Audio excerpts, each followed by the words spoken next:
Imagine a kingdom not of stone and mortar, but of fear and blood, a realm where the currency is absolute loyalty, paid for with lives, and the throne is a cold, solitary cell in a maximum security prison. This is not a fable spun from fantasy, nor a dark fiction from a filmmaker's mind. This is the stark, unembellished truth of a boy born into the sun, scorched, poverty-stricken soil of rural Italy. A boy who would grow to declare himself a king, build a brutal army from the ashes of a catastrophic natural disaster, and from behind the unyielding bars of a cage, wage a war so vicious it would drown the ancient, chaotic streets of Naples in a seemingly endless crimson tide. This is a narrative meticulously pieced together from a mosaic of sources, from thousands of pages of dusty court, transcripts, and the fading, frantic headlines of forgotten newsreels, to the secret, trembling testimonies of pentiti, the turncoats who broke their oath of silence, and the silent, haunting whispers of the dead who can no longer speak for themselves. Our purpose here, today, is not to glorify the violence, nor to paint a romantic portrait of a criminal mastermind. Our sole aim is to understand the terrifying anatomy of power, to present to you, the listener, the unvarnished, often shocking chronology of a life that transcended mere crime and evolved into a modern legend of pure, unadulterated, and terrifying authority.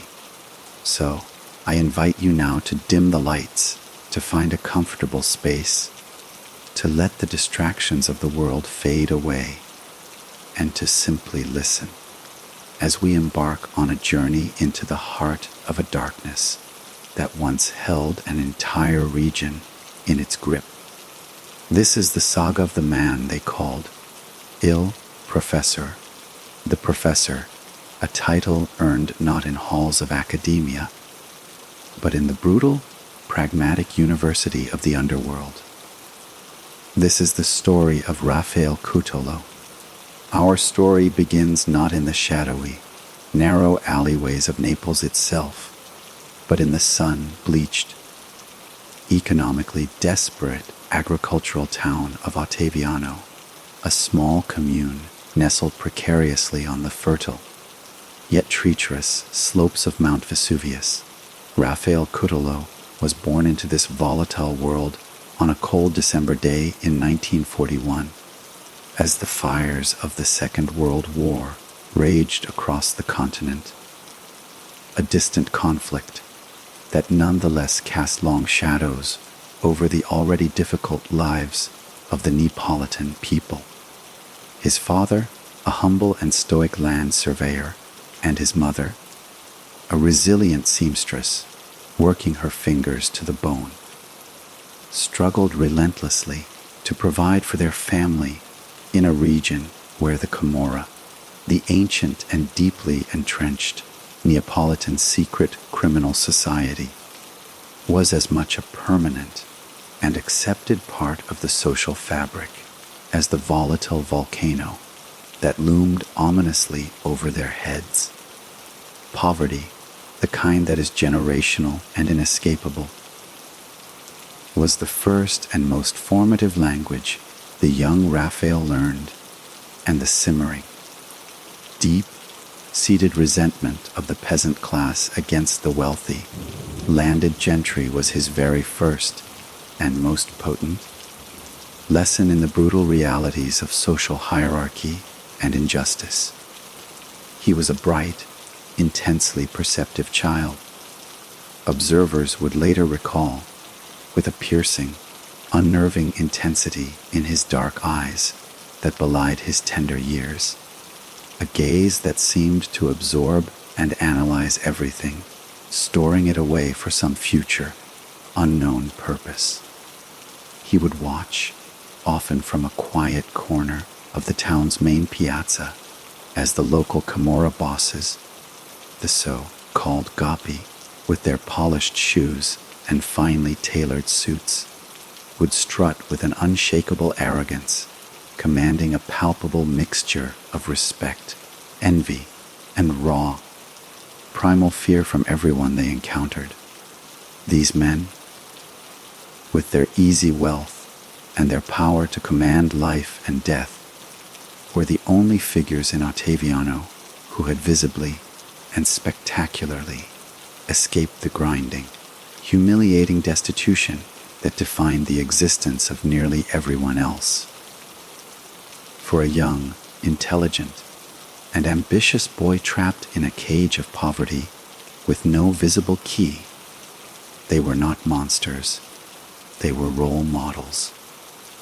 They were the only viable aspiration in a world that offered him no other paths to significance or wealth.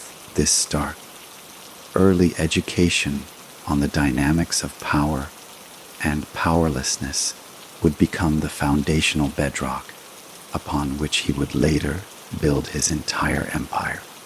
The stage was set not by choice, but by circumstance, and the protagonist, a quiet boy from a small town, was beginning to understand the script of his life, a script he would soon decide to rewrite with an iron will and a terrifying lack of remorse. The innocence of childhood was a luxury he could not afford, and it was swiftly stripped away, layer by layer, by the harsh realities of his environment, replaced by a hardening resolve and a cold, calculating understanding of how the world truly worked, an understanding that would soon manifest in his first fateful steps into a life of crime, beginning with small, local thefts and acts of petty delinquency, which were merely the kindergarten for the postgraduate studies in violence that were to come. The transition from a watchful, resentful boy to a hardened young criminal was not a sudden explosion, but a slow, inevitable burn, fueled by the relentless engine of poverty and a burgeoning, cynical worldview that saw the law not as a protector, but as an instrument of the oppressor, a tool used by the powerful to maintain their grip on the powerless. Raphael's initial forays into delinquency were small, almost insignificant in the grand tapestry of Neapolitan crime. A stolen piece of fruit from a market stall, a snatched purse in a crowded street. Petty acts of vandalism born more from youthful frustration and a desire to assert a form of control over his environment than from any sophisticated criminal intent. But these small acts were his apprenticeship, the place where he first tested the waters of transgression and learned the initial, crucial lessons of risk and reward, of stealth and intimidation. However, the pivotal moment, the catalyst that would violently accelerate this trajectory and forever sever his connection to any semblance of a conventional life, arrived with the brutal, unceremonious force of a lightning strike. The details are murky, lost to the conflicting accounts of time and the whispered legends that would later grow around him. But the core event is consistent, a fierce, bloody altercation, a fight that erupted over a point of honor, or a girl, or a simple, perceived disrespect, the classic, volatile ingredients of male youth in a culture where reputation is everything. In the heat of this confrontation, a knife was drawn, blows were exchanged with savage intent, and when the chaos subsided, a young man lay dead, and Raffaele Cutolo, barely on the cusp of manhood, was irrevocably branded a killer. this was not a calculated, strategic homicide of the kind he would later mastermind. It was a messy, visceral, street-level tragedy, but its consequences were absolute. It marked his definitive entry into the adult world of severe consequence and brutal retribution. The Italian judicial system, slow and cumbersome, but ultimately relentless, soon caught up with him. The trial was a swift, stark affair, a lesson in the impersonal nature of state justice. He was found guilty of murder, a conviction that carried a weight meant to crush a man's spirit. And he was sentenced to a term in the formidable, foreboding walls of the Poggio Real prison in Naples. For most young men, this would have been the end of the story. A life condemned to the brutal, cyclical existence of the incarcerated, a number in a system designed to break and forget. But for Raffaele Cutolo, Poggio Real was not an end, it was a beginning. It was here, within these cold, gray, oppressive walls, surrounded by the very worst and most cunning elements of Neapolitan society, that the boy from Ottaviano truly died, and the legend of Il Professore was born. Prison, to his uniquely analytical mind, was not a punishment. It was the greatest university he could have ever attended. It was a sprawling, chaotic campus of crime, a living library of illicit knowledge, where every inmate was a potential textbook on everything from extortion and kidnapping to smuggling and murder. He observed everything with the detached curiosity of a scholar. He studied the hierarchies that govern the prison yards, the subtle and not so subtle codes of conduct, the intricate networks of communication and corruption that linked the inside world to the outside. He saw how the old, traditional Camorra families, the ones his father's generation had feared, were becoming decadent, disorganized, more focused on their own vanity and internal squabbles than on the brutal business of power. He perceived a vacuum, a weakness in the system, and his mind, sharpened by confinement and an insatiable hunger for significance, began to formulate a plan. He started not with muscle, but with intellect. He began to offer his services, his keen mind for strategy and his clear, persuasive way with words, to other, less educated inmates, helping them navigate the complexities of the legal system, writing eloquent letters for them, offering counsel. He presented himself as a man of reason, of brains over brute force, a benevolent older brother figure, a guapo of a new, more sophisticated kind.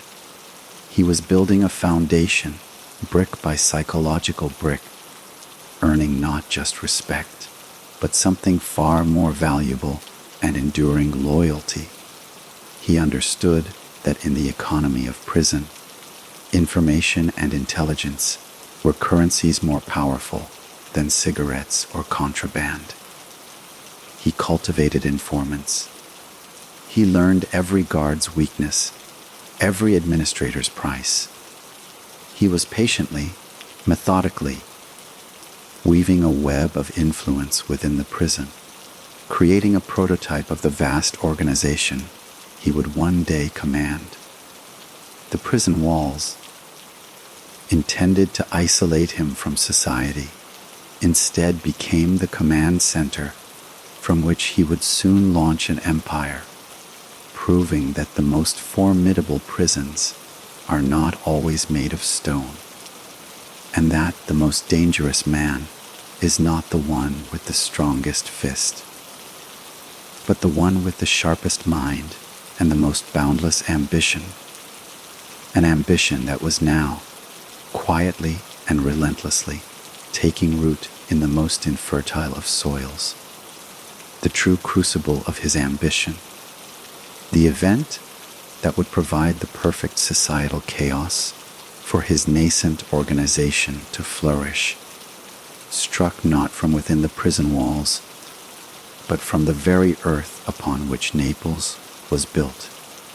On the 23rd of November, 1980, a catastrophic earthquake measuring 6.9 on the Richter scale violently shook the region of Irpinia and Basilicata, its destructive tendrils reaching deep into the Neapolitan hinterland.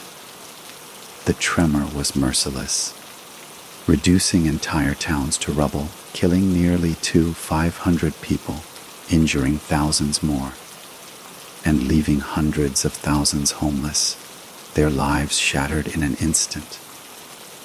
The Italian state, notoriously bureaucratic and inefficient, especially in the impoverished South, was agonizingly slow to respond. The relief efforts were a study in chaos and incompetence. Emergency aid was delayed. Corruption siphoned off vital resources, and a palpable sense of abandonment settled over the traumatized population. It was in this power vacuum, in this landscape of despair and governmental failure, that Raffaele Cutolo, watching from his cell, saw not a tragedy, but the opportunity of a lifetime. While the state hesitated, his organization, which he had formally and ominously named the Nuova Camorra Organizzata, the new organized Camorra, moved with ruthless efficiency. This was the moment his years of patient planning and recruitment within Poggio Real paid dividends. He issued commands from his cell, a general directing his troops through a network of corrupt guards and loyal messengers. His soldiers, the young, disillusioned men he had empowered, hit the streets not with weapons first, but with aid. They became the de facto government, the only source of order in the chaos. They distributed food, water, and blankets to the desperate survivors. They set up makeshift kitchens and shelters. They used their control of the black market to provide essential supplies that the official relief efforts could not. They even organized rudimentary security, preventing looting in areas under their protection. To the shell-shocked citizens of Naples and the surrounding villages, these acts were a revelation. The state, the politicians in faraway Rome had forgotten them, but Cutolo's Camorra had not. In their eyes, he was not a criminal, he was a savior, a modern-day Robin Hood, a man of the people who provided what the legitimate authorities could not. This strategic masterstroke of propaganda was devastatingly effective.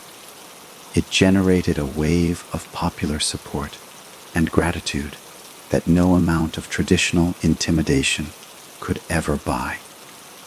It embedded the NCO deep into the social fabric of the region, blurring the lines between protector and predator. But this benevolence was, of course, a calculated investment, and the expected returns were collected with brutal interest. The loyalty and goodwill he purchased with loaves of bread and bottles of water were soon called upon. The young men who accepted his aid found themselves indebted, and the currency of repayment was service. They were conscripted into his growing army, swelling the ranks of the NCO with a legion of fiercely loyal, battle-ready recruits who saw Cutolo as their benefactor and their leader. Furthermore, the chaos of the post-earthquake reconstruction presented unparalleled criminal opportunities. Billions of lire in government reconstruction. Funds flowed into the region. A river of money that the NCO was perfectly positioned to divert. They muscled their way into public works contracts, extorted construction companies, and established a stranglehold on the supply of concrete and other building materials. The very process of rebuilding the shattered communities became the primary engine for the NCO's financial and territorial expansion. Cutolo's empire, born in the prison of Poggio Reale, was now being physically constructed from the rubble of the Irpinia earthquake. He was no longer just a prison boss. He was a warlord, a political and economic force, a shadow governor whose influence now reached into every aspect of daily life in Campania. From his cell, he controlled a vast and growing portfolio of illicit enterprises, extortion rackets that bled local businesses dry, a stranglehold on cigarette smuggling that made him millions, and a foray into the nascent European drug trade that promised even greater wealth. The NCO was not just a criminal gang, it was a parallel state with its own laws, its own economy, and its own army, all answering to a single, brilliant, and utterly ruthless man who operated from a desk in a high security wing, proving that true power does not require physical freedom, but merely the will to command and the intelligence to exploit a crisis, turning a national disaster into a personal coronation. The architecture of the Nuova Camorra Organizzata was a chilling reflection of its founder's intellect and his profound understanding of power dynamics, a blueprint for total control that was as innovative as it was terrifying. This was not the loose, honor-bound confederation of the old, traditional Camorra families. This was a modern, vertical, quasi-military corporation of crime, modeled almost explicitly on the structure of the Italian state itself, with Cutolo as its absolute, undisputed president, its prime minister, and its commander-in-chief, all rolled into one. From his cell, he presided over a cabinet of trusted lieutenants, the Capi Society, who acted as his regional governors, each controlling a specific territory and reporting directly back to him. Below them were the Capo di Sena, the heads of groups of 10 soldiers, and below them, the vast rank and file of the Picciotti, the young foot soldiers. The disenfranchised and angry youth he had so effectively recruited from the poorest quarters of Naples and the villages devastated by the earthquake. This rigid hierarchy ensured a clear chain of command and, more importantly, a firewall of deniability that protected the man at the top. Orders flowed down. Money and absolute loyalty flowed up. But the true genius, the element that truly set the NCO apart and made it so formidable, was its ideological and financial core, a system known as the cassa comune, the common fund. Every single illicit earning from every single corner of the empire, from the smallest extortion payment squeezed from a market stall owner to the multi-million lire profits from a major drug shipment, was funneled into this central treasury. This fund was not for personal enrichment alone. It was the lifeblood of the organization, its strategic reserve. From this vast pool of capital, salaries were paid to the thousands of members and their families, providing a financial security the Italian state could never offer to these marginalized communities. Legal fees for arrested members were covered, ensuring their silence and loyalty. Most powerfully, substantial monthly stipends were provided to the families of imprisoned Picciati, creating an unbreakable bond of gratitude and obligation. A young man could go to prison knowing his mother, his wife, his children would be cared for, not by a distant, uncaring government, but by the dawn, by Raffaele Cutolo. This system transformed crime from a risky individual enterprise into a secure, salaried career with a comprehensive benefits package. It was a perverse, dark mirror of the welfare state, and it was devastatingly effective in breeding fanatical loyalty. To challenge Cutolo was not just to challenge a man, it was to challenge the very economic system that put food on the tables of thousands of households. This structure allowed the NCO to expand at an exponential, almost metastatic, rate, absorbing smaller gangs and terrorizing rivals into submission. Cutolo's influence began to seep into every pore of society. He controlled the unions at the Naples port, dictating which ships could be unloaded and for what price. He had his men in the local health authorities, skimming funds from the hospitals. His tendrils reached into politics, with rumors swirling of secret deals and endorsements of politicians who dared not speak against him for fear of electoral or personal ruin. The NCO was no longer just a criminal entity. It was a state within a state, a deeply embedded parasite that fed on the host of Campanian society, and its headquarters was a Spartan cell in Poggio Reale, from where Cutolo, the professor of power, continued to lecture, to plan, and to command, his voice a quiet, unwavering constant in the roaring storm of violence and corruption he had unleashed, a storm that was about to escalate into the most brutal and bloody gang war Italy had witnessed since the fall of fascism. A war that would be fought not just for territory, but for the very soul of the Camorra itself.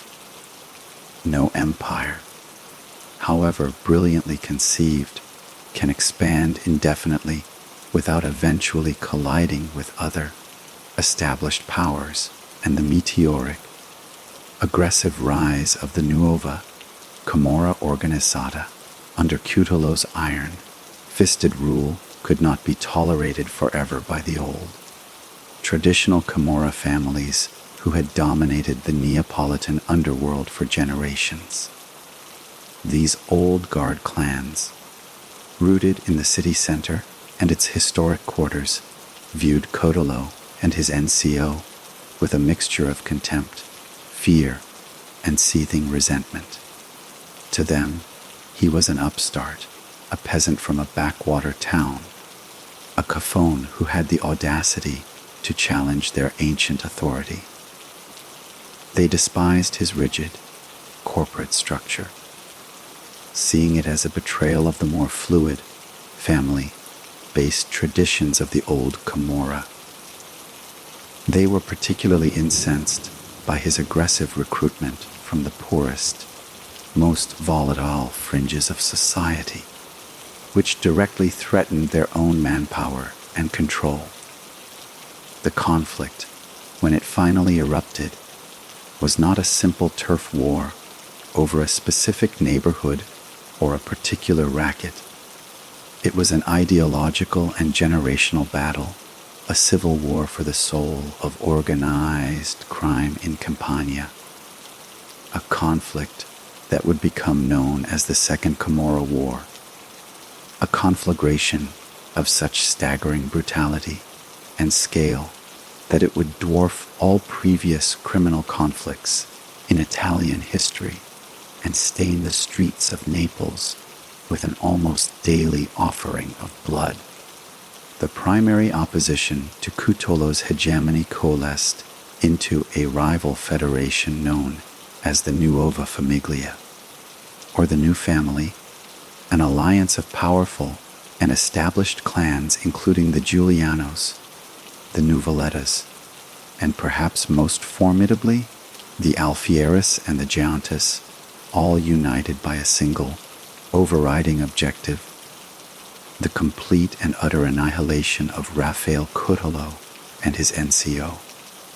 The Nuova Famiglia represented the old money, the established order, and they were prepared to use every resource at their disposal to crush this revolutionary threat from the countryside. The first shots in this war, both literal and metaphorical, were fired in the early 1980s, and what followed was a level of violence that shocked even a country numbed by decades of Mafia terror. It was a war fought with machine guns in broad daylight on crowded streets, with car bombs that ripped apart cafes and piazzas, and with a chilling tactic known as Lupara Bianca, the white shotgun, which meant making a victim completely disappear, leaving no body, no evidence, only a terrifying, unanswered question for the family left behind. The NCO, under Cutolo's direct command from prison, responded with equal ferocity. His young, fanatically loyal Picciotti, many of them teenagers, were unleashed upon the city, their youth making them fearless, unpredictable, and brutally efficient. They operated on motorcycles, the infamous motorini, becoming ghosts of death that could strike anywhere and vanish into the labyrinthine alleys of the city's Spanish quarters. The war became a macabre routine for the citizens of Naples. The morning news would routinely report the number of bodies found overnight, often with their hands bound and a single bullet to the back of the head, the signature culpo, alla nuca. The victims were not just rival gangsters.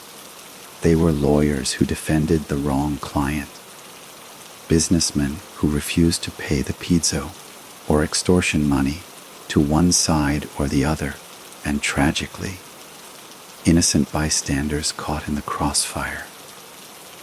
The violence was not confined to the urban sprawl of Naples. It spread like a plague to the provincial towns, turning picturesque villages on the Amalfi Coast into battlegrounds and transforming the entire region into a place where no one felt safe. Cutolo, from his cell, managed this war with the cold precision of a chess master, moving his pieces across a bloody board, his commands carried out with unwavering fidelity. He used his cassa commune to fund the war effort, ensuring his soldiers had the best weapons, the fastest cars, and the financial support to keep fighting.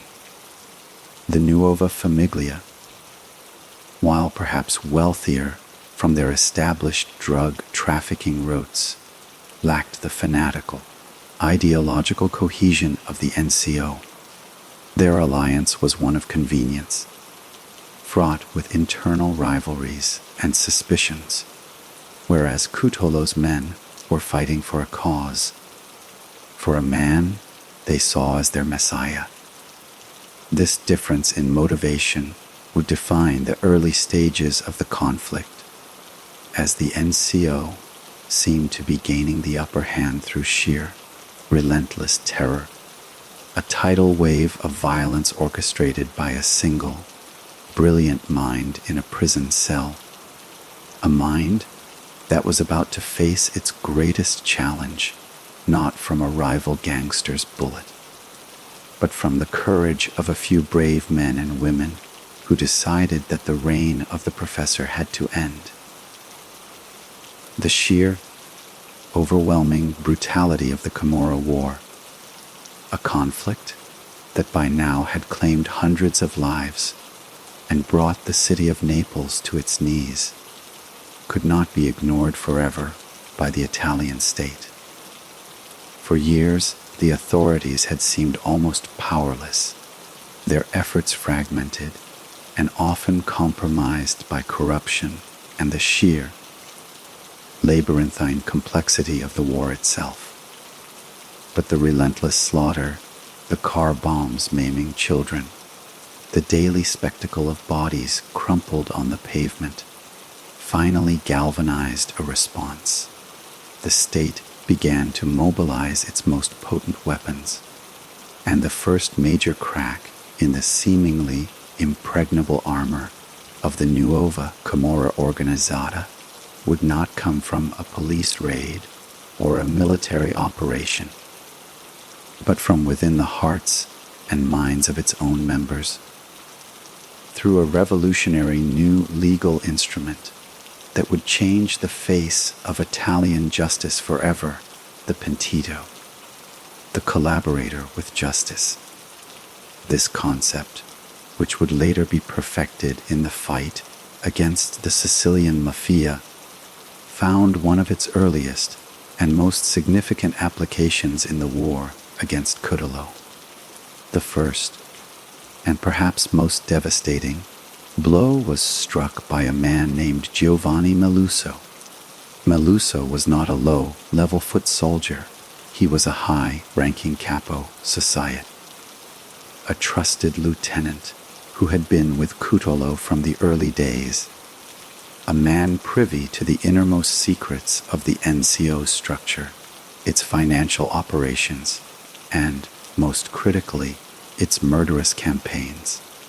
His decision to break the oath of Omert, the code of silence, was born from a complex mixture of personal survival, disillusionment, and perhaps a flicker of remorse for the endless river of blood. The specific trigger is lost to history, but the effect was seismic. In a guarded courtroom protected by a new, courageous generation of magistrates like Alfonso Lamberti and Antonio Minato, Meluso began to talk, and he talked and talked. His testimony was not a collection of rumors or suppositions. It was a detailed, encyclopedic dissection of the NCO. He named names, he described murders in chilling, forensic detail. He laid bare the financial mechanisms of the Cassa commune. And most importantly, he provided the direct, incontrovertible link between the bloody events on the streets of Naples and the man giving the orders from his prison cell. Raffaele Cutolo. This was the breakthrough the prosecution desperately needed. For the first time, they could prove that Cutolo was not just a symbolic leader, but the active, operational commander of a vast criminal army. Meluso's testimony opened the floodgates. Emboldened by his example and by the state's new witness protection program, which offered a chance at a new life far from the vengeance of the Camorra, other members of the NCO began to follow suit. They were followed by members of the rival Nuova Famiglia, who also began to collaborate, creating a cascading avalanche of evidence from both sides of the conflict. The magistrates, now armed with this torrent of insider knowledge, began to construct a series of massive, historic trials. The most famous of these would become known as the Maxi trial against the NCO, a judicial proceeding of unprecedented scale, held not in Naples, but moved to the more secure location of the Forcella barracks in the north. A necessary precaution given the sheer number of defendants and the very real threat of intimidation and violence. The trial was a monumental undertaking involving hundreds of defendants, thousands of pages of testimony, and a legal strategy aimed at dismantling the entire organization in one fell swoop. Cutolo, facing this existential threat, did not remain passive.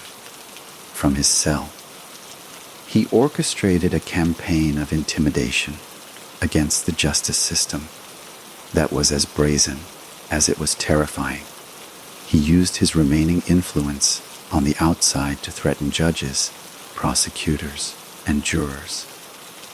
There were bomb scares, threatening letters, and the murders of key witnesses who had not been placed under sufficient protection. He understood that this was not just a legal battle, it was a war for psychological supremacy. He wanted to prove that his power could reach anywhere, that no courtroom wall was high enough to keep him out.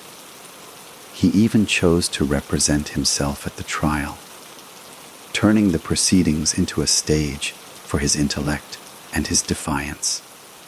He would examine his former comrades, the pentiti, with a cold, sarcastic brilliance, pointing out inconsistencies in their stories, questioning their motives, trying to paint them as liars and traitors motivated by personal gain rather than a desire for justice. For a time, his strategy seemed to work, creating moments of doubt and drama. But the mountain of evidence was simply too high, the testimonies too numerous and too corroborated. The sheer, factual weight of the collaboration, born from the disillusionment of men like Maluso, was ultimately too much for even his formidable intellect to overcome. The professor was about to be handed his first and most significant official defeat, a verdict that would seek to bury him forever, yet would, in a strange twist of fate, only serve to cement his dark legend in the annals of crime. The conclusion of the Maxi trial against the Nuova Camorra Organizzata was a moment of profound legal and symbolic significance, a landmark event that sent shockwaves through Italian society and marked the beginning of the end for Raffaele Cutolo's reign of terror. After months of dramatic, often tense proceedings, filled with Cutolo's defiant self-defense and the chilling, methodical testimonies of the pentiti, the three-judge panel reached its verdict. It was a verdict of historic proportions, an unequivocal condemnation of the entire organization and its mastermind. Cutolo was found guilty on all counts, including multiple charges of murder, association with the Camorra, extortion, and arms trafficking. The sentence was the most severe the Italian penal code could deliver Ergastolo: life imprisonment, with the additional, crushing stipulation that he be subjected to the harsh, isolating prison regime known as Article 41 bis. This was not merely a prison sentence. It was a form of civil death, a state-mandated attempt to erase a man from the world. The 41 bis regime was designed specifically for the most dangerous mafia bosses, to sever them completely from their criminal empires. It meant he was to be held in total isolation, in a specially designed high-security prison bunker, with no contact with other inmates. His communications with the outside world, letters, phone calls, visits, were to be severely limited, monitored, and censored. He was to be moved frequently between these secret, maximum security facilities, known as Carcere di Massima Sicurezza, to prevent him from establishing any form of control or communication network from within. The state's intention was clear: to build an impregnable wall of silence and concrete around Raffaele Cutolo, to turn his prison cell from a command center into a tomb, to ensure that the professor could no longer profess, could no longer teach, could no longer command. The same trial delivered similarly devastating blows to the upper echelons of the NCO, with life sentences handed down to dozens of his top lieutenants, effectively decapitating the organization in one swift, judicial guillotine strike. For the people of Naples, for the victims' families, and for the magistrates who had risked their lives, this was a moment of hard-won victory, a signal that the state had finally reasserted its authority and that the long nightmare might be coming to an end. The myth of Cutolo's invincibility had been publicly and legally shattered. Yet, for the man himself, sitting in the defendant's cage as the sentence was read, this was not an admission of defeat, but a transformation of his role. If he could no longer be the active commander of his army, he would become its martyr, its symbol, its imprisoned king. He accepted the verdict not with remorse or anger, but with a stoic, almost theatrical dignity, further burnishing his legend among his remaining followers. He was no longer just a gangster.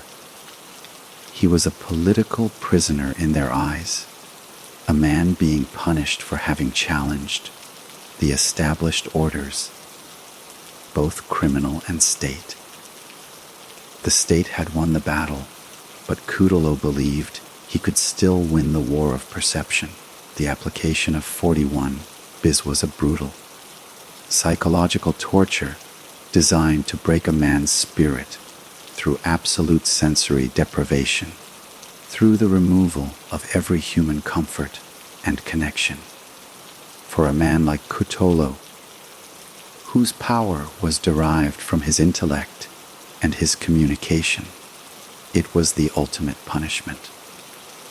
He was placed in a cell that was often no more than a few square meters, with a concrete bed, a solid steel door with a small slot for food, and a single, high, barred window offering a view of nothing but sky.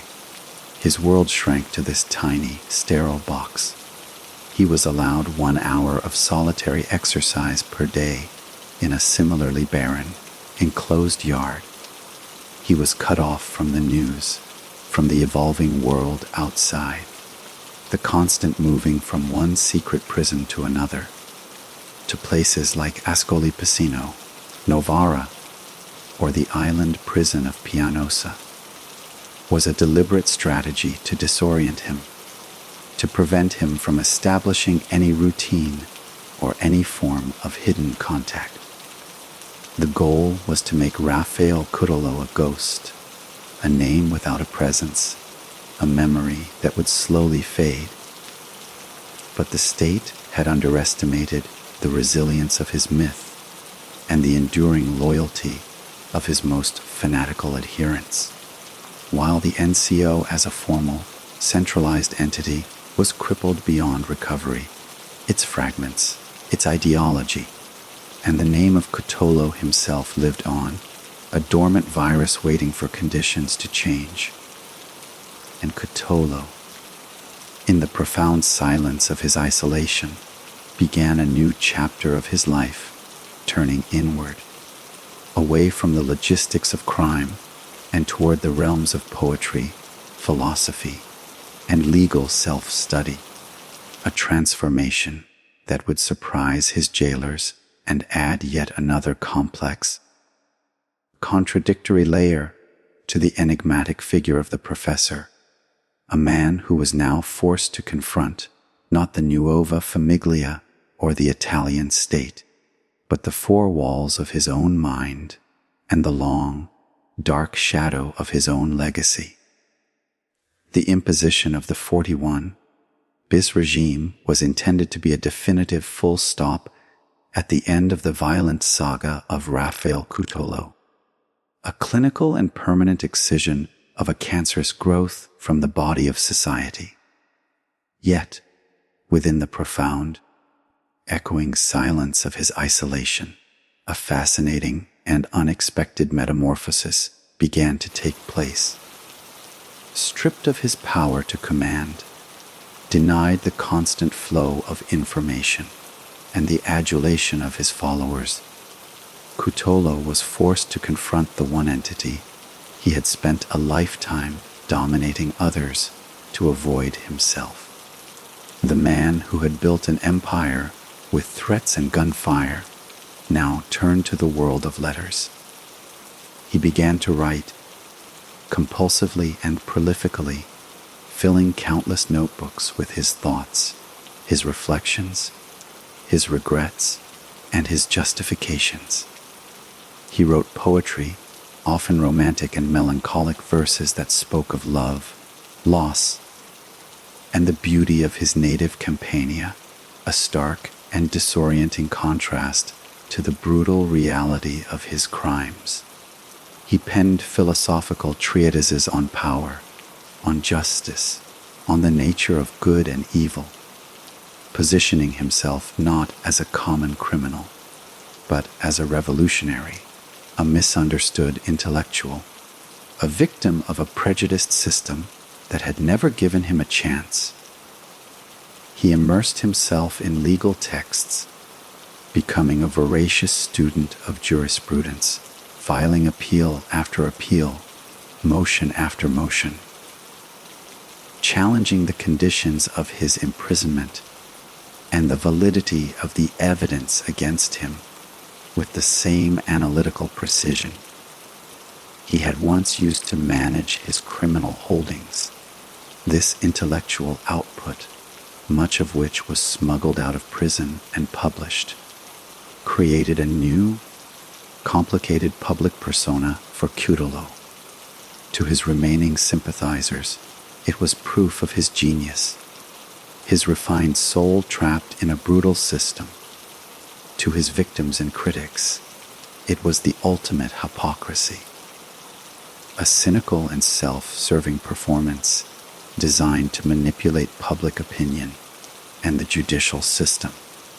But whether genuine or calculated, this literary phase served a critical psychological purpose. It was his mechanism for survival. In the absence of external power, he constructed an internal kingdom of the mind, a fortress of intellect where he could still reign supreme. He was no longer the warlord of the NCO. He was a thinker, a poet, a martyr of the state. This reinvention was, in many ways, his final and most successful act of creation. It ensured that his name remained in circulation, not just in the context of crime reports, but in literary reviews and cultural discussions. He became a subject of morbid fascination, a dark romantic hero for some, a case study in criminal psychology for others. Meanwhile, in the outside world, the landscape of the Camorra had undergone a seismic shift. The war between the NCO and the Nuova Famiglia had effectively ended with the judicial destruction of both entities' leadership. But nature and the criminal underworld abhors a vacuum. From the ashes of that devastating conflict, a new, more ruthless, and far more financially sophisticated generation of Camorra clans emerged. These were not the ideologically driven mass armies of Cutolo, nor the tradition-bound families of the old guard. They were lean, agile, and globally minded criminal corporations. Groups like the Cassa clan from the Caserta province learned the lessons of Cutolo's downfall all too well. They saw the danger of a single, charismatic leader who could become a target for the state. Instead, they organized themselves in a horizontal, federated structure, a network of independent but cooperating families, making them much more resilient to decapitation strikes. They also understood that the future was not in controlling local markets or extorting small shopkeepers, but in the global economy. They invested the massive profits from drug trafficking into legitimate businesses across Europe. Construction, hospitality, renewable energy, waste management, laundering their money and gaining insidious influence in the legal economic structures of Italy and beyond. The era of the motorcycle assassin was giving way to the era of the corporate raider with a hidden gun. The blood-soaked romanticism of Cutolo's war was replaced by a cold, silent, and infinitely more profitable form of criminality that corrupted from within, rather than terrorizing from without. Cutolo, in his isolation, was aware of this transformation, and he watched it with a mixture of contempt and a strange, paternal pride. He despised these new clans for their lack of honor, their purely mercenary motives.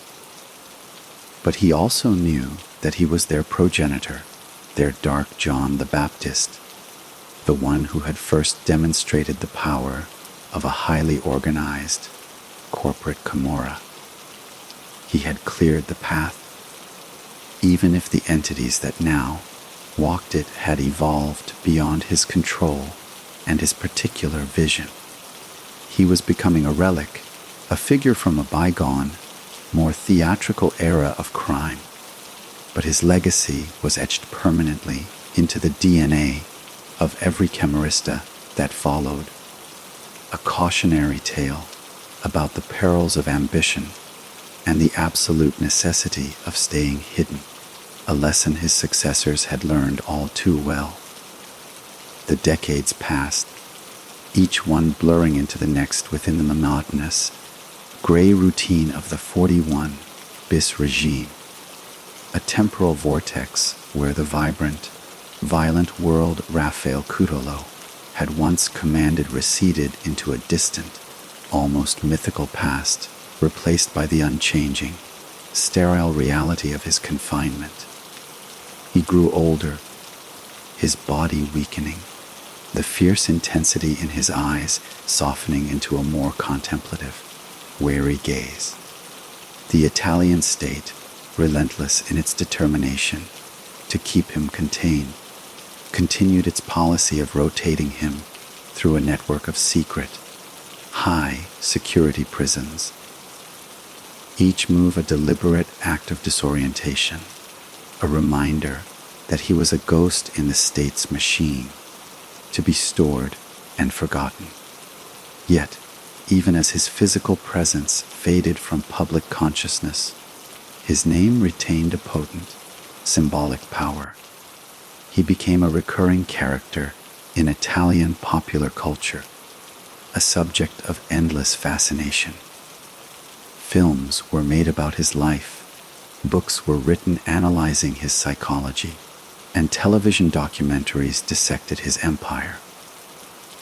For each new generation, he was rediscovered, his story retold, his legend repackaged. He was the archetypal gangster, the intellectual brute, the peasant king, a figure so larger than life that he transcended the grim facts of his crimes to become a part of national folklore. This cultural immortality was a double-edged sword. It ensured he was never truly forgotten, but it also constantly reinforced the state's justification for keeping him in the most severe conditions possible. Any request for a relaxation of his regime, any plea for a transfer to a less restrictive prison on humanitarian grounds, was met with fierce opposition from magistrates and anti-Mafia associations, who rightly argued that the myth of Cutolo was still dangerous, that any perceived leniency could be interpreted as a sign of weakness and potentially reinvigorate the scattered remnants of his old organization. Within his cell, Cutolo's intellectual pursuits deepened, becoming less about legal defense and more about crafting his own epitaph. His poetry grew more reflective, often dwelling on themes of mortality and the passage of time. He corresponded with journalists, writers, and even a few brave politicians, always maintaining his narrative of being a political prisoner, a man punished for challenging a corrupt system rather than for the specific acts of murder and extortion. He never expressed a full, public remorse for the victims of his war.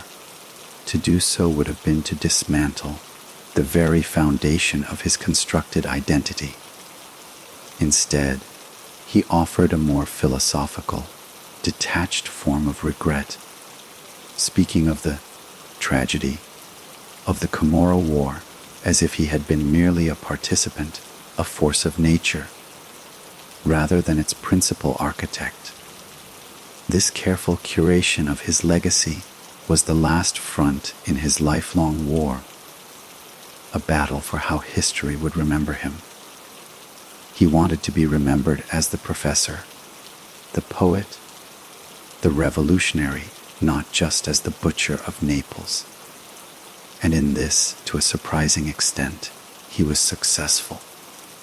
The complex, multifaceted image he projected from his cell made it impossible to reduce him to a simple monster. He was a paradox, a man capable of authoring tender verses and ordering cold-blooded murders, a dichotomy that fascinated and horrified in equal measure. As the new millennium progressed, the world outside changed in ways he could barely comprehend from his isolated bubble. The Camorra evolved into a truly global enterprise, its tentacles reaching into international finance and politics. The old codes of honor, already stretched thin during his own reign, completely dissolved. The new Camorristi were businessmen, their violence more discreet, their corruption more systemic. The era of the charismatic, flamboyant boss was over. Cutolo was the last of his kind, a dinosaur from a more brutal, more personal age of crime. His continued imprisonment became a symbol of the state's enduring, if often flawed, commitment to fighting organized crime.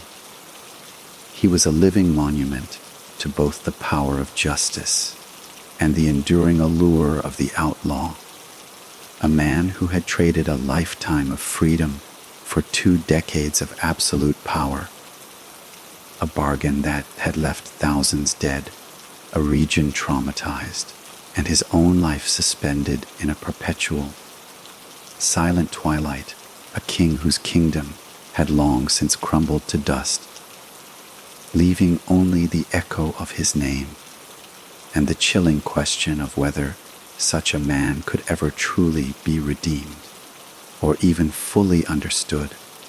The relentless march of time, which spares no one, not even kings and emperors, began to impose its own final, inescapable sentence upon Raffaele Cutolo, the once formidable and intimidating figure whose very name had been synonymous with untouchable power, was now being steadily worn down by the accumulated weight of his years and the harsh, unyielding conditions of his imprisonment. The body that had housed such an indomitable will began to betray him. He developed serious, chronic health problems, the details of which were kept largely secret by the prison authorities, but which were severe enough to prompt his lawyers and a small, dwindling group of supporters to begin a new, final campaign, not for freedom, which they knew was an impossible dream, but for a measure of humanity, a plea for him to be allowed to face his end outside the brutal confines of the 41 bis regime.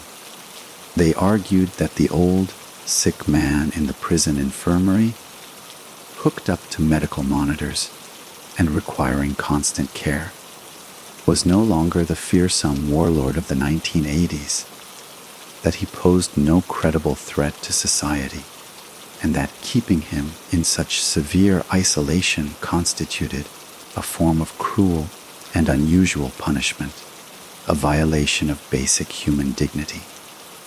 These pleas were met with fierce, unwavering resistance from the magistrates of the Direzione Nazionale Antimafia, the National Anti-Mafia Prosecutor's Office, and from the associations representing the victims of his reign of terror. Their argument was simple, powerful, and rooted in a dark history. Cutolo was not just a man, he was a symbol. The moment his regime was relaxed, the moment he was seen to be receiving any form of clemency, it would be interpreted as a victory by the remaining Camorra factions who still revered his name.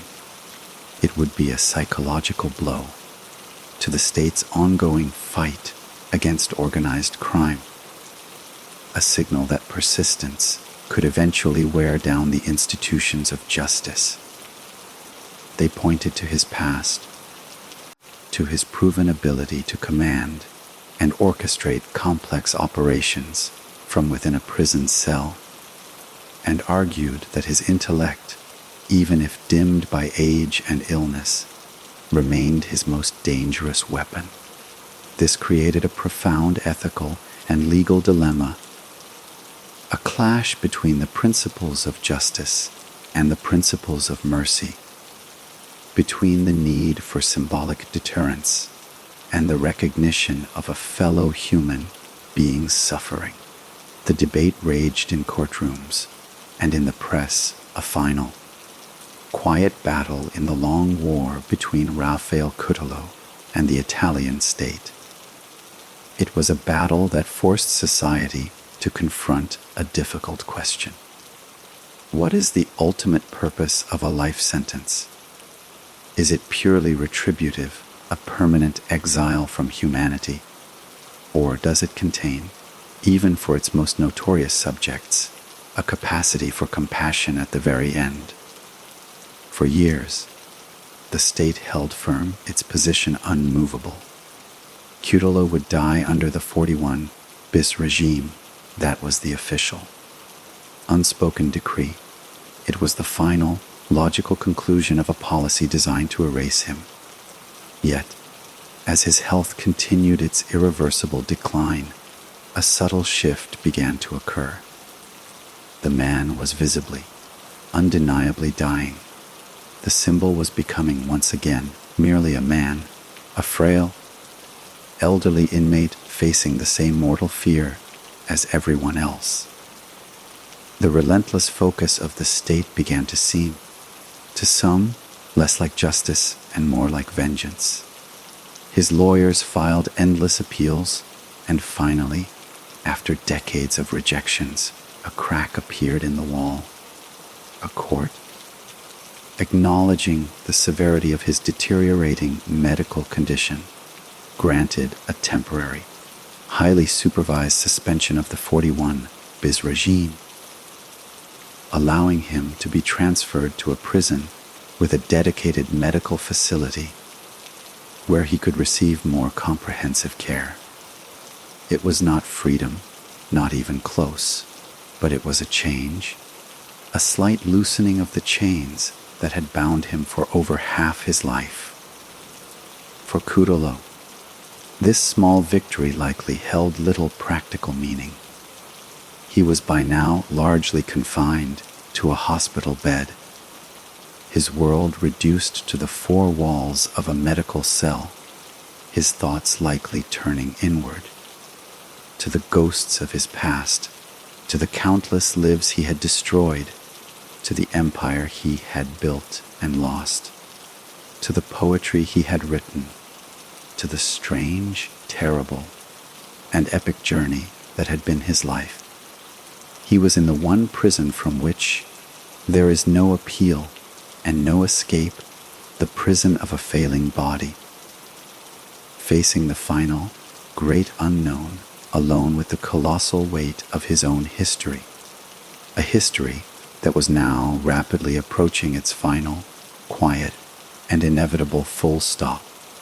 The final chapter in the long and turbulent life of Raffaele Cutolo began to close in the cold, early months of 2021, a year still gripped by the global pandemic, a crisis that added another layer of isolation to his already profoundly solitary existence.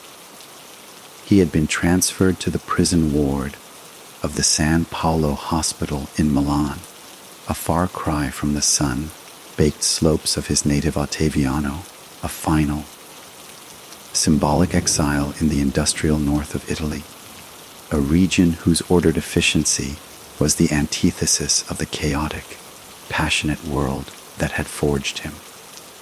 Here, in a sterile, secure room, surrounded not by loyal soldiers, but by the impersonal hum of medical equipment and the mask, anonymous figures of doctors and penitentiary police officers, his body finally began its final surrender.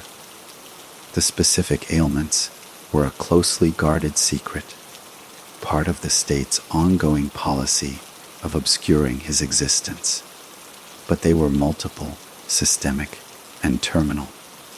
The once powerful constitution that had endured decades of Spartan prison life was now shutting down organ by organ. The man who had orchestrated the destinies of thousands from a prison cell now had no control over the most basic functions of his own failing vessel. The news of his deteriorating condition was met with a muted, complex response from the world outside. For the families of his countless victims, it was a moment of long-awaited, somber closure, a final confirmation that the author of their lifelong grief was being called to account by a higher power. For the aging members of the Mafia magistracy, it was the end of an era, the passing of a figure who had defined their careers and had served as the ultimate personification of the enemy they had sworn to fight. For the few remaining, unshakable loyalists, scattered and leaderless, it was the death of a king, the extinguishing of a flame that had, for a time, illuminated a path to power for the forgotten and the disenfranchised. And for the wider Italian public, it was a historical footnote, a reminder of a particularly dark and violent period in the nation's recent past, a name from a different time, like a ghost from a forgotten war. On the 17th of February 2021, the silence that had been imposed upon him for so long became permanent. Raffaele Cutolo was pronounced dead at the age of 79.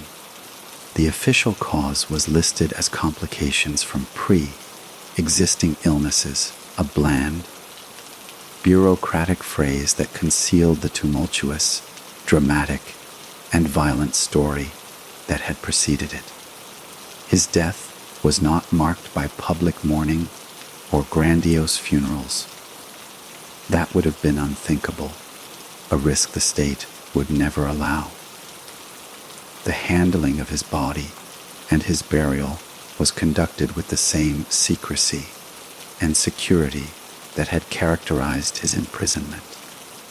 The state, even in his death, was determined to manage the symbol to prevent his gravesite from becoming a shrine, a place of pilgrimage for apologists and aspiring gangsters. His body was quietly released to his family, specifically to his sister, Raffaele Cutolo, who had remained one of his few consistent links to the outside world throughout his long incarceration. The funeral was a small, private, and swift affair held under a heavy police presence, its location kept discreet to avoid any spectacle. He was laid to rest not in his hometown of Ottaviano, where his legend had begun, but in the nearby cemetery of Nocera Inferior, a final, deliberate act of distancing the man from his myth, an attempt to bury the memory along with the body. There was no eulogy from a powerful politician, no procession of black cars filled with mysterious mourning figures. It was a quiet, almost anonymous end for a man whose life had been defined by noise, violence, and notoriety. The king was dead, and his passing was met with a profound and telling silence, a void where once there had been fear, admiration, hatred, and awe. It was as if the entire country, from the halls of power in Rome to the narrow streets of the Spanish quarters in Naples, collectively exhaled, finally closing a book that had been left open for far too long, a book filled with pages drenched in blood and written in the complex, contradictory, and ultimately tragic script of a single, unforgettable life.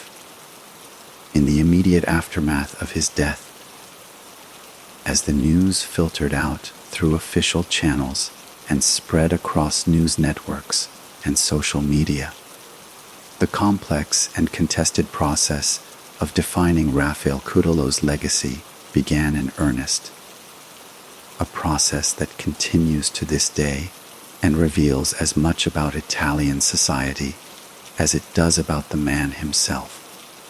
The obituaries and retrospectives that were published presented a man divided, a collection of starkly contrasting images that refused to coalesce into a single, coherent portrait. For the state and the anti-Mafia movement, his legacy was clear and unambiguous. He was a monster, a mass murderer, a textbook example of the absolute corruption of power, a man whose name should be remembered only as a cautionary tale, a symbol of a dark period that the forces of justice had, at great cost, managed to overcome. They pointed to the hundreds of corpses left in the wake of the Camorra War, the families shattered by his extortion rackets, the corrosive culture of fear and omerta he had reinforced, and the billions of lire he had stolen from both the public purse through corruption and from the private savings of hard-working citizens through his vast, systematic extortion network. For them, his death was not a tragedy, but a necessary conclusion, the final closing of a festering wound on the body politic. Yet, in the impoverished quarters of Naples and the provincial towns of Campania, a more nuanced, and to many, a more disturbing narrative persisted. Here, he was not universally reviled. Among the older generation, there were still those who remembered the earthquake of 1980 and who spoke, in hushed tones, of the efficiency of the NCO in providing aid when the state was absent. They recalled the cassa comune, the financial support for the families of imprisoned members, the sense of structure and purpose he provided to a generation of directionless youth. In this telling, filtered through the lens of time and a deep, seated resentment towards the central government in Rome. Cutolo was reframed not as a mere criminal, but as a revolutionary figure, a violent and flawed one to be sure, but a man who had challenged the established orders. Both the traditional Camorra families and the indifferent Italian state, and who had, for a brief, bloody moment, created a parallel society that offered a perverse form of welfare and social mobility to those who had been excluded from the legitimate economy. This romanticized, revisionist view conveniently overlooked the brutality, the murders, and the terror, focusing instead on his intelligence, his charisma, and his origins as an underdog from a poor, rural background. This duality is the essence of the Cutolo enigma. Was he a savior of the poor or their ultimate exploiter? Was he a brilliant strategist or a psychopath with a gift for organization? The truth, as it often is, lies buried in the uncomfortable, gray area between these extremes. He was all these things simultaneously. He was a product of a specific, desperate socio-economic environment, who then proceeded to exploit and perpetuate that very environment for his own gain. He understood the power of myth and narrative, and he crafted his own with the skill of a novelist, presenting himself as the intellectual, the poet, the philosopher, king, a self-image that has proven remarkably resilient. His literary output, while often dismissed as cynical posturing, cannot be entirely ignored. It adds a layer of complexity that prevents us from dismissing him as a simple thug. He was, in many ways, the last of the classic, charismatic Mafia dons, a figure who believed in his own destiny and who operated with a certain warped sense of honor and grandeur. His successors in the Camorra, the pragmatic, faceless businessmen of the cassa and other modern clans, operate with none of his theatricality or ideological pretension. They are pure capitalists of crime, and in their cold, efficient avarice, they have in some ways caused even greater, more insidious damage to the social and economic fabric of Italy, corrupting from within rather than terrorizing from without. The death of Cutolo, therefore, did not mark the end of the Camorra. It merely marked the end of its most romantic and personally compelling chapter. The organization he helped to modernize and centralize evolved beyond him, learning from his mistakes and becoming more embedded, more global, and more financially sophisticated. His legacy, then, is a fractured mirror reflecting back whatever the viewer wishes to see: a monster, a folk hero, a revolutionary, a poet, a cautionary tale, or, most accurately and most troublingly, a terrifyingly human combination of all these things, a reminder of the dark potential that lies dormant in the intersection of intelligence, ambition, and a profound sense of injustice. To truly comprehend the phenomenon of Raffaele Cutolo, one must venture beyond the man himself and delve into the fertile, toxic soil from which he sprang, the unique and deeply troubled socio-cultural landscape of post-war southern Italy, a world characterized by a pervasive and often justified sense of abandonment, where the very concept of the state was not seen as a protector of rights, but as a distant, predatory entity to be feared, avoided, and, when possible, cheated. This was not a society that produced a Raffaele Cutolo by accident. It was a society that, through a complex interplay of historical neglect and systemic failure, actively cultivated the conditions for his rise. For centuries, the Mezzogiorno, the Italian South, had been treated as an internal colony, first by foreign rulers, and then by the unified Italian state dominated by the industrial North.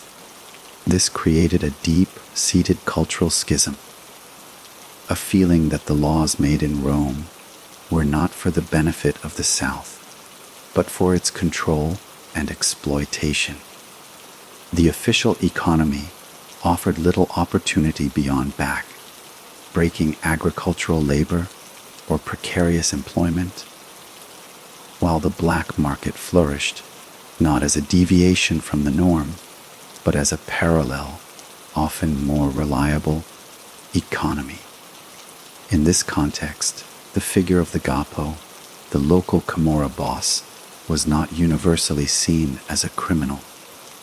He was often a man of respect, a power broker who could solve problems that the police and the courts would ignore. A person who guaranteed a rough, violent form of order in a world of chaos, and most importantly, a symbol of successful rebellion against a system that offered no legitimate path to success for the ambitious and the disenfranchised. Cutolo, with his preternatural intelligence, understood this cultural dynamic instinctively. He did not invent the Camorra. He simply recognized its potential for modernization and scale. He saw that the old family-based model was inefficient and nepotistic, and he replaced it with a corporate, inclusive model that actively recruited from the most marginalized segments of society: the unemployed youth, the sons of impoverished farmers, the victims of the earthquake.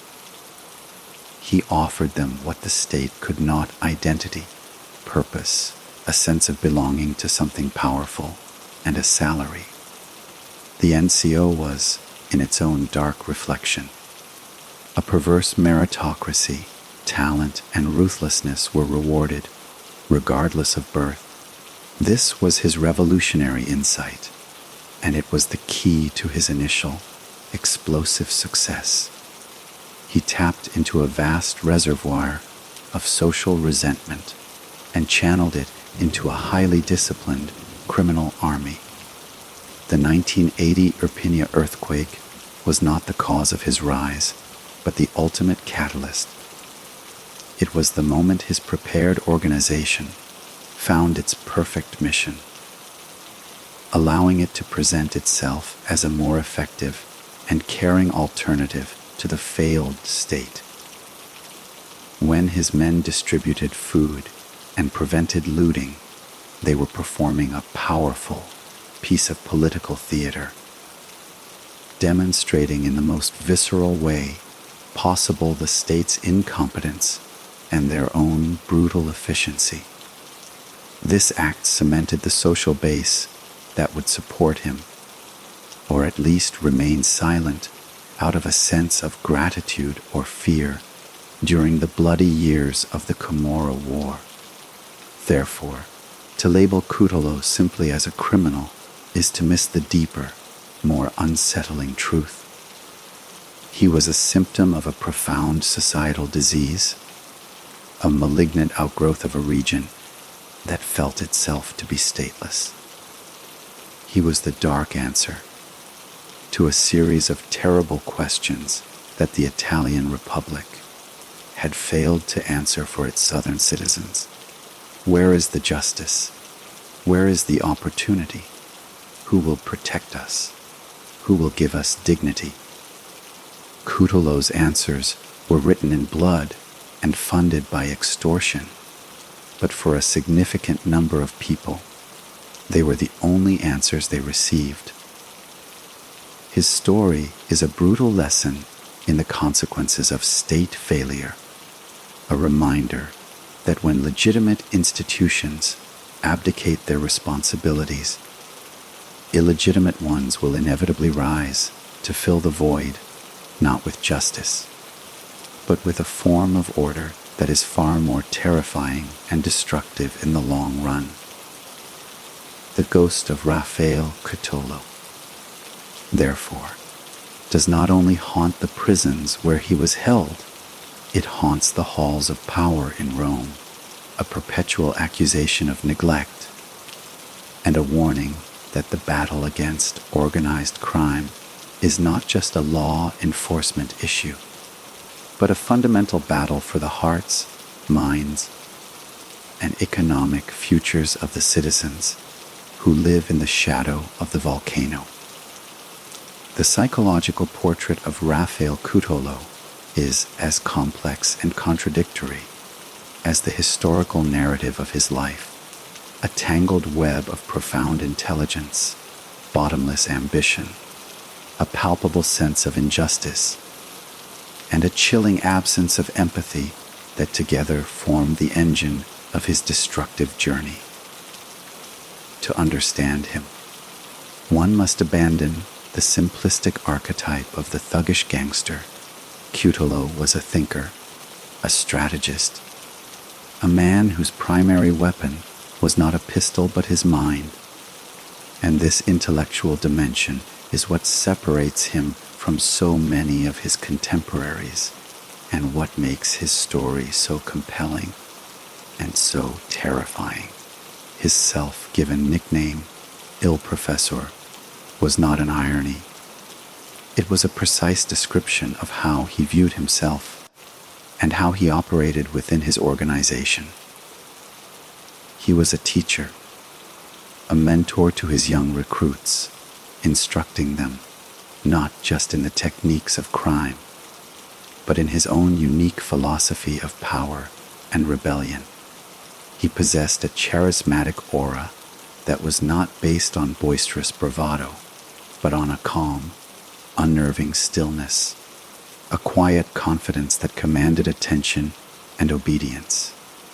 Those who met him, even his jailers, often spoke of his penetrating gaze, his precise, formal way of speaking, and his ability to make anyone in his presence feel as though they were the sole focus of his immense concentration. This personal magnetism was the glue that held the early NCO together, transforming a disparate group of angry young men into a fanatically loyal personal army. Yet, beneath this cerebral exterior lay a deep, festering wound, a monumental, all-consuming narcissism that allowed him to rationalize any atrocity as a necessary step in his grand design.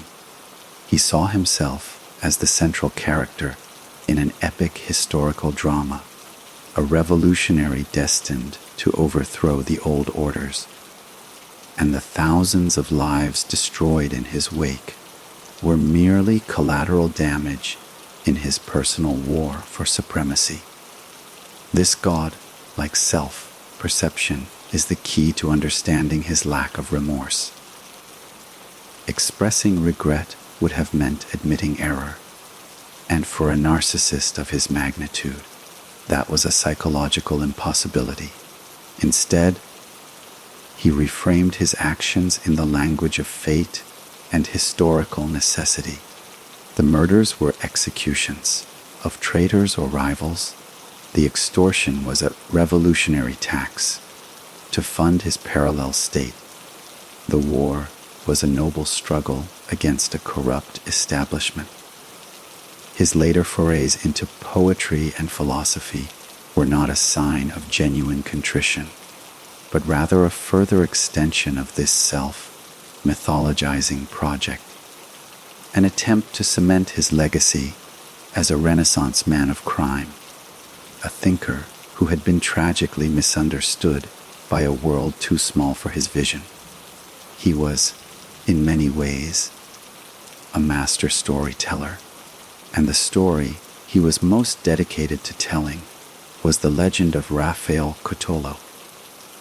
This profound disconnect Between his intellectual refinement and his capacity for extreme violence is the central paradox of his character. The same man who could write a tender sonnet about the beauty of a Campanian sunset could, without a flicker of emotion, sign a death warrant for a former friend or order a massacre that would leave children orphaned.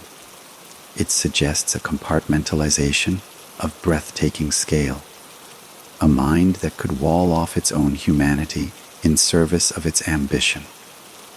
Was he a psychopath? The term seems almost too clinical, too sterile, to capture the grandiosity of his pathology. He was perhaps something rarer and more dangerous, a visionary without a conscience, a man who saw a broken world and decided not to fix it, but to build a darker, more terrible version of it in his own image, a kingdom of fear where he would be the absolute monarch, ruling from a throne of human bones and broken promises, a king who, in the final, silent years of his life, was left with only the echo of his own monstrous creation for company. A fitting punishment for a man who had spent a lifetime building walls between himself and the rest of humanity, only to find himself permanently trapped behind the most impenetrable one of all.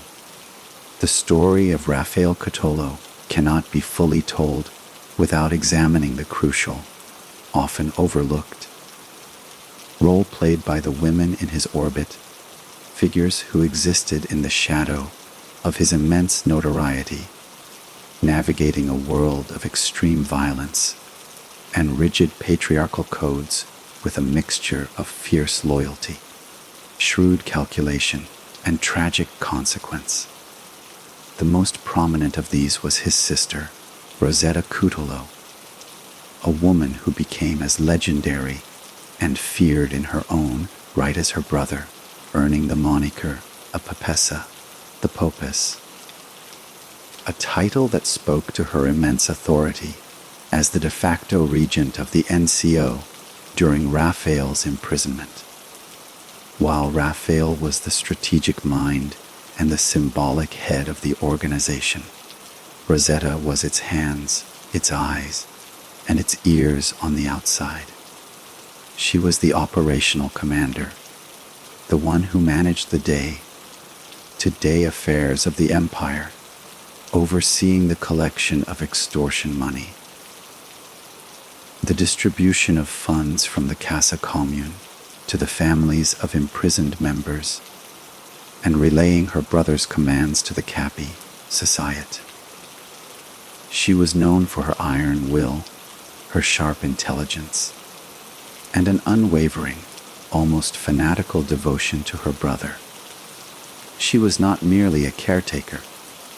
She was a powerful executive in the corporate structure of the NCO, and her authority was absolute and unquestioned. She operated with a fearlessness that stunned even seasoned camorristi, moving through Naples with a confidence that came from knowing she was the physical embodiment of her brother's power. Her presence ensured that the NCO remained a centralized, disciplined entity long after its founder was locked away in a high-security bunker.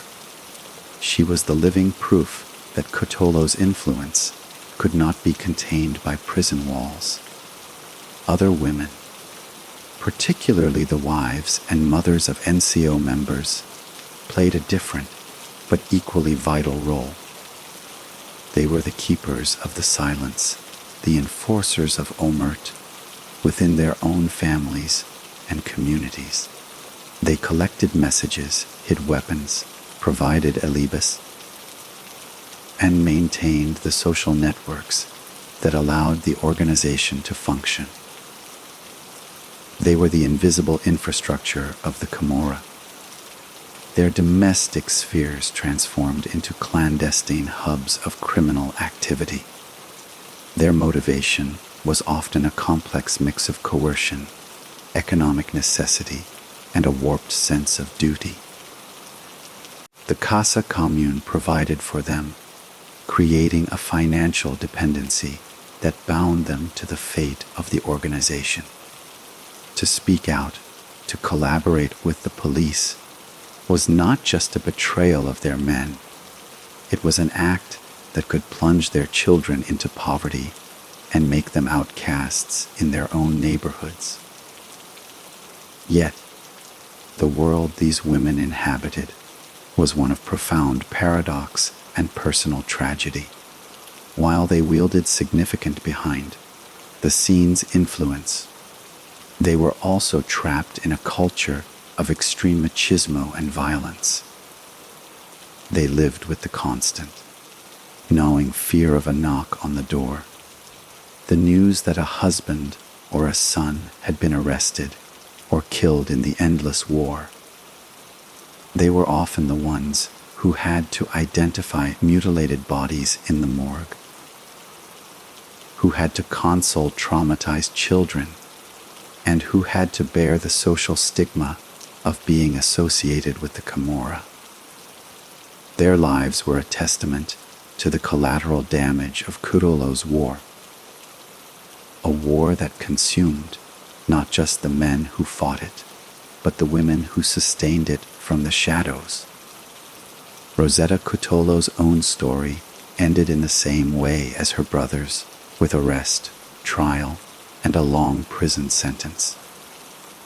The Popess was dethroned, her power evaporating the moment the handcuffs were placed on her wrists, a stark reminder that the authority she wielded was entirely derivative, a reflection of her brother's borrowed light.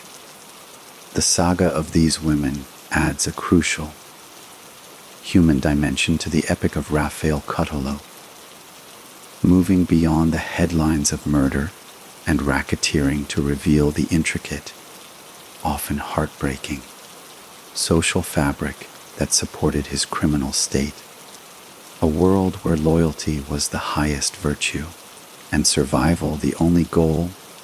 A world built by a man but ultimately held together by the silent, resilient, and tragic strength of the women who had no choice but to live in it. The long and arduous decline of the Nuova Camorra Organizzata, a process that began with the first testimonies of the pentiti and culminated in the final, lonely death of its founder, offers a masterclass in the inherent vulnerabilities of a criminal empire built so exclusively around the cult of a single personality. Cutolo's greatest strength, his charismatic, centralized, and absolute leadership, proved, in the end, to be his organization's most catastrophic weakness. The NCO was not a resilient, decentralized network. It was a pyramid, and Raffaele Cutolo was its apex. Every command, every strategic decision, every major financial transaction, and every act of violence ultimately flowed from him.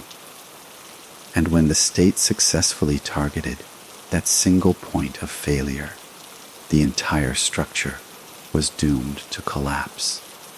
The imposition of the 41 bis regime was the masterstroke that accomplished this, a surgical severing of the head from the body.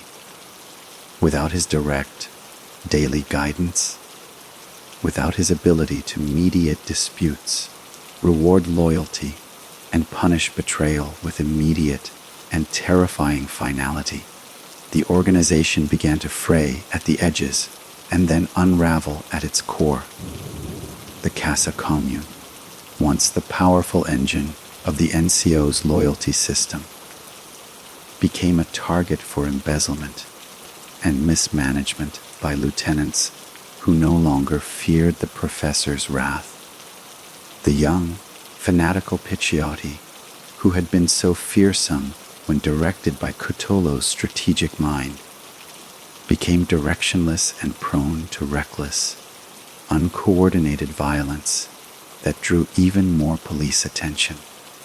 The military-style hierarchy, so effective for waging war, became a liability in peacetime, as ambitious mid-level commanders, seeing the power vacuum, began to break away with their own factions, taking territory and rackets with them.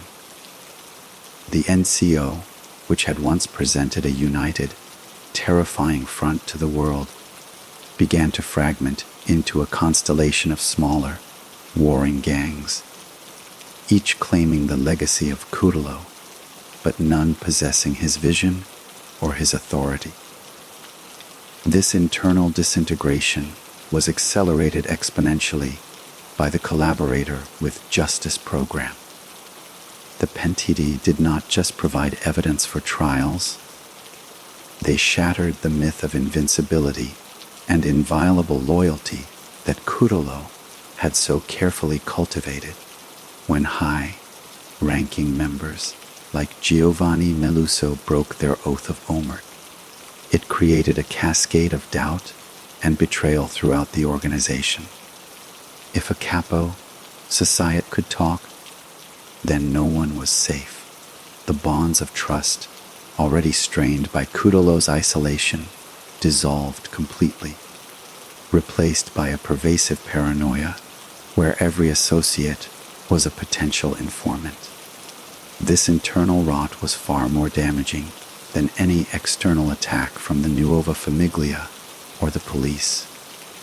The state, through its dual strategy of maximum security imprisonment for the leader and a generous witness protection program for his followers, had successfully turned the NCO's greatest strengths against itself. The loyalty that had been the organization's bedrock became its poison. The centralized command structure became its single point of failure. The legend of the Professor became a ghost that haunted its own members. By the time of Cutolo's death, the Nuova Camorra Organizzata, as a formal, functioning entity, had been extinct for decades, its remnants absorbed, its name becoming a historical footnote, a cautionary tale about the dangers of building a criminal enterprise that is too reliant on the genius and the will of one man. The empire that had once stretched across Campania and instilled fear in the heart of the Italian Republic was gone, leaving behind only the memory of its violence and the enduring, troubling legend of its founder, a king who had built his kingdom on sand, only to watch it be washed away by the tides of justice, betrayal, and the inexorable passage of time, a stark lesson that in the ruthless world of organized crime, the most brilliant architect can still be undone by the flawed materials of human nature. The cultural and media footprint of Raffaele Cutolo is a vast and fascinating territory, a testament to how a life of extreme crime can be processed, packaged, and often sanitized for public consumption, transforming a brutal gangster into a complex, almost mythological figure in the popular imagination. Long before his death, Cutolo had transcended the confines of the crime pages to become a staple of Italian popular culture, a subject of endless artistic reinterpretation that says as much about society's fascination with outlaws as it does about the man himself. His story has been told and retold in a multitude of formats, each adding a new layer to his legend. He was the direct inspiration for the character of Don Raffaele in Giuseppe Tornatore's acclaimed film, El Camerista, a portrayal that, while fictionalized, captured the operatic scale of his rise and fall and introduced his story to a national and international audience. He has been the subject of numerous television documentaries, true crime podcasts, and investigative books, each attempting to unravel the enigma of the professor.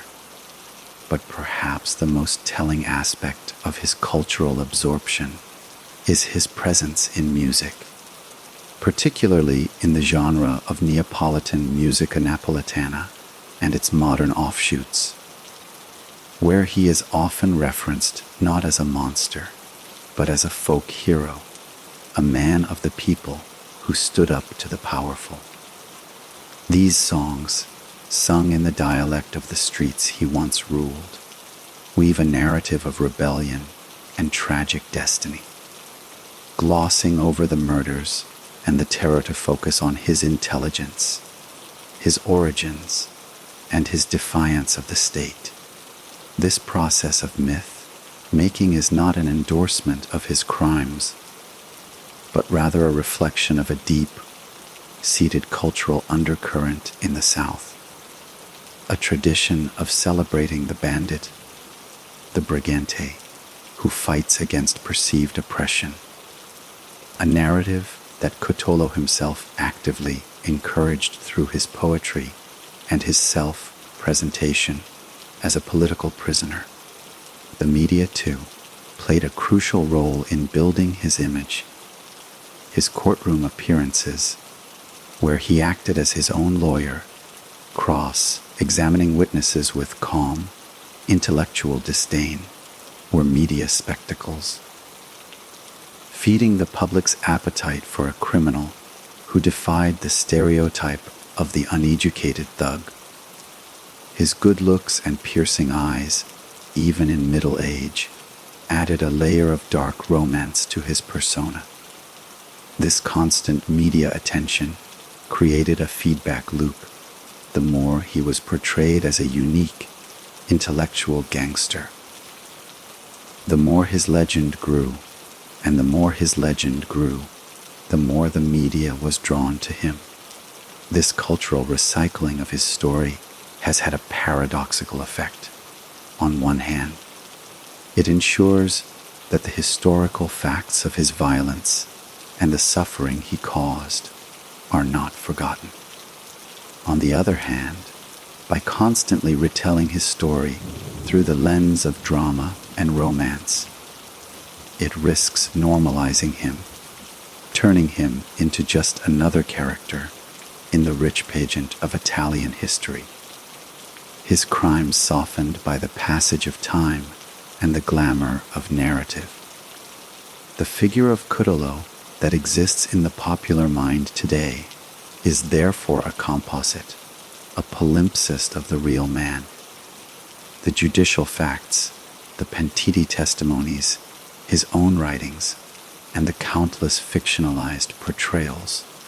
He is a symbol, and like all symbols, he is malleable, meaning different things to different people. For some, he is a warning. For others, a dark star of their cultural firmament. This enduring fascination underscores a difficult truth. Society is often drawn to the darkness of figures like Cutolo, not because it condones their actions, but because their stories, in their extreme and operatic contours, provide a safe space to explore the timeless themes of power, ambition, justice, and the corrupting nature of both poverty and absolute authority, a dark fairy tale for a modern world with a very real and very bloody price tag.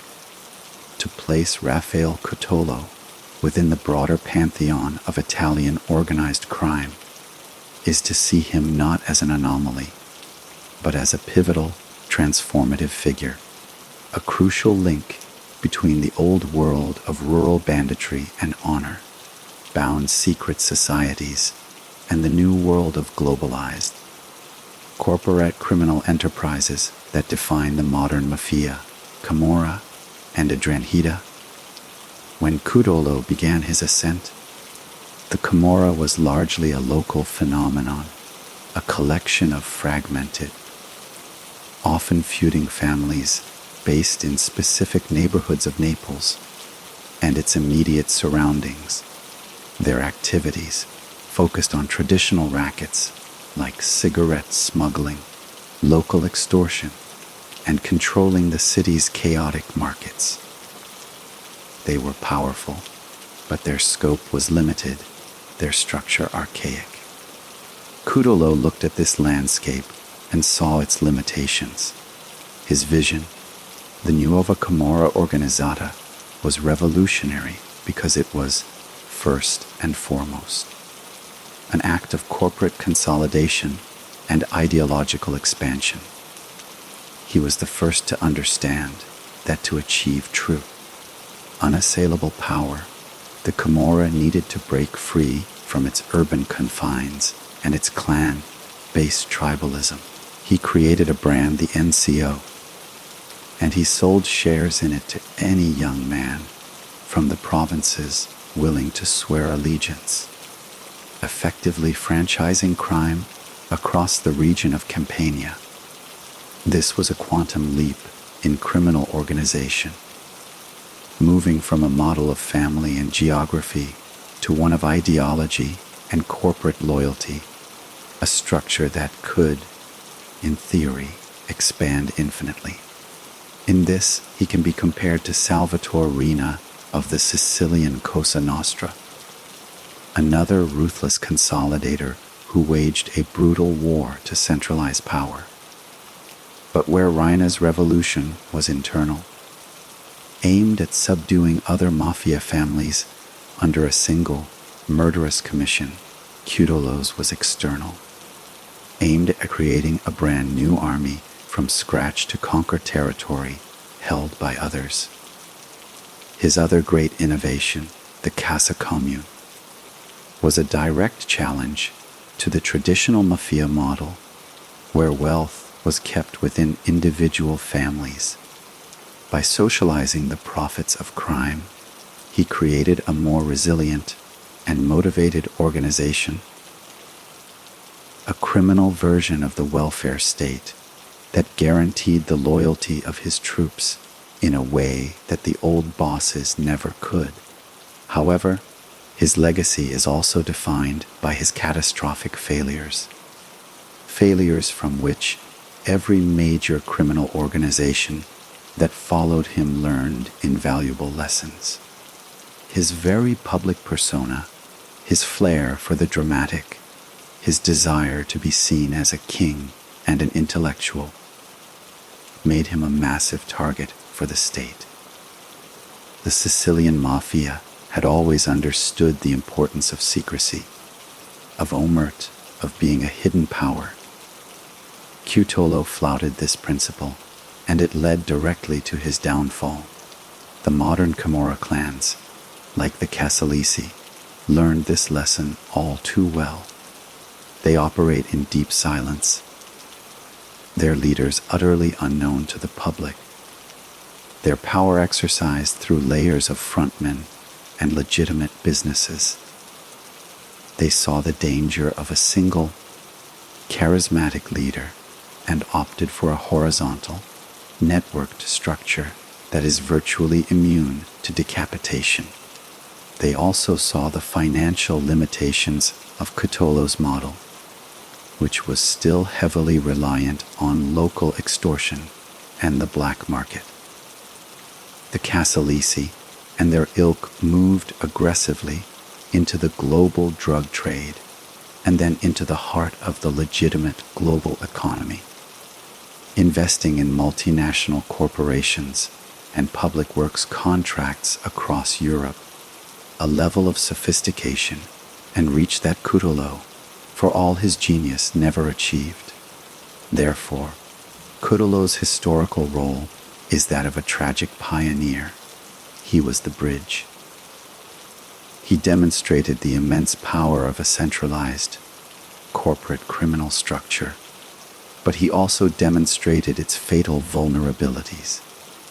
He modernized the Camorra, dragging it kicking and screaming into the late 20th century.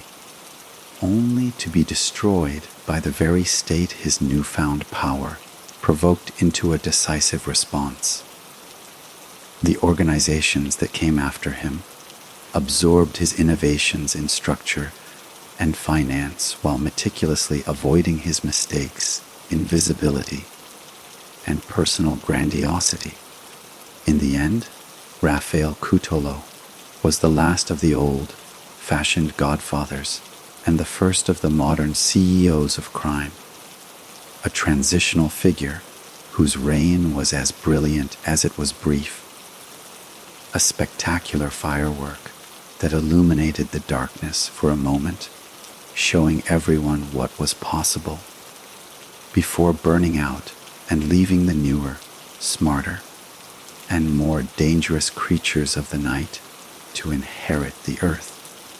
As we approach the final summation of this long and dark saga, it is essential to pull the lens back from the individual and contemplate the vast, desolate landscape of human wreckage left in the wake of Raffaele Cutolo's ambition, a scar upon the soul of a region that continues to bleed long after the man himself has turned to dust. The true, enduring tragedy of Cutolo is not confined to his personal story of rise and fall. It is etched into the lives of the thousands upon thousands of people whose destinies were irrevocably shattered by his actions. First and foremost are the victims, the named and the nameless, who were murdered on his orders during the Camorra War. They were not just rival gangsters.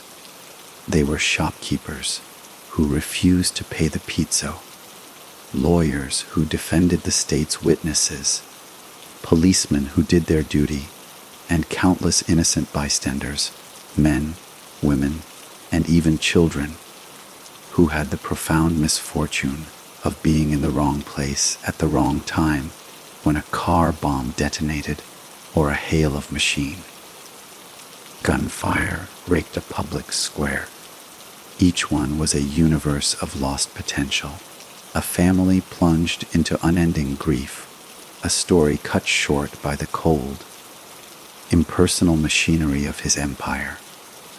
Then there are the victims of a different kind, the ones who survived, but were condemned to live in the world he helped to create. The generations of young people in Campania who grew up in a culture where the Camorra was not an aberration, but a career path, where the figure of the Gapo was a more visible and attainable role model than the doctor, the teacher, or the engineer. Cutolo's legacy, in part, is this normalized criminality, this warping of ambition that convinces bright, capable young minds that the only way to escape poverty and gain respect is through violence and intimidation. He helped to poison the very well of social mobility, creating a perverse cycle where crime begets poverty and poverty begets crime. The economic damage is incalculable. His extortion rackets blood local businesses dry, stifling entrepreneurship and investment. His corruption of public works, particularly in the aftermath of the Irpinia earthquake, diverted billions of lire meant to rebuild shattered communities into the coffers of the NCO, delaying recovery and deepening the misery of those who had already lost everything. This systemic corruption, which he perfected and industrialized, has had a lasting impact, eroding public trust in institutions and creating a cynicism about politics and government that persists to this day. The environmental devastation linked to the Camorra's control of the waste management industry, a sector the NCO moved into after Cutolo's era, but which his model of territorial control made possible, has turned parts of the beautiful Campanian countryside into toxic wastelands. A literal poisoning of the land that will affect the health of generations to come. And we must not forget the human cost to those within his own organization. The young Picciati who sacrificed their lives, their freedom, and their futures for his dream, only to be abandoned, imprisoned, or killed. Their lives used as disposable currency in a war they barely understood. The families of these young men, while initially supported by the Cassa commune, were often left with nothing but a surname stained by infamy, making it difficult for their children to find legitimate work or escape the shadow of the past. The story of Raffaele Cutolo is, therefore, a story with no true heroes and a devastatingly long list of victims. It is a narrative that forces us to look beyond the romanticized legend of the intellectual gangster and confront the raw, ugly, and enduring reality of the pain he caused. The blood has dried, the headlines have faded, but the damage is woven into the social, economic, and psychological fabric of an entire region. A dark inheritance that continues to shape the lives of people who were born long after the professor issued his last command from his prison cell, a chilling reminder that the consequences of one man's insatiable hunger for power can ripple through time long after he is gone. A ghost that still haunts the present, demanding to be remembered not for his poetry, but for his crimes. And so, we arrive at the end of our journey, the final, quiet echo in the long and haunting story of Raffaele Cutolo, a narrative that has taken us from the sun-scorched fields of Ottaviano to the sterile silence of a prison hospital in Milan. A journey through the darkest corridors of power, ambition, and the human capacity for both creation and destruction. The tale of the professor is now complete, its final chapter written not by his hand, but by the inexorable passage of time. We have witnessed the ascent, the brutal reign, the devastating war, the judicial downfall, and the long, slow twilight of a man who sought to be a king and ended his days a prisoner, a symbol of a bygone era of crime, his legacy a subject of endless debate and profound sorrow. The question that now remains, after all the words have been spoken and all the evidence laid bare, is what do we, the listeners, take away from this epic and tragic saga? The story of Raffaele Cutolo is far more than a simple true crime chronicle. It is a profound and timeless parable about the seductive and corrupting nature of power, a cautionary tale that warns us of the dangers that arise when brilliant minds are twisted by resentment and a hunger for significance that recognizes no moral boundaries.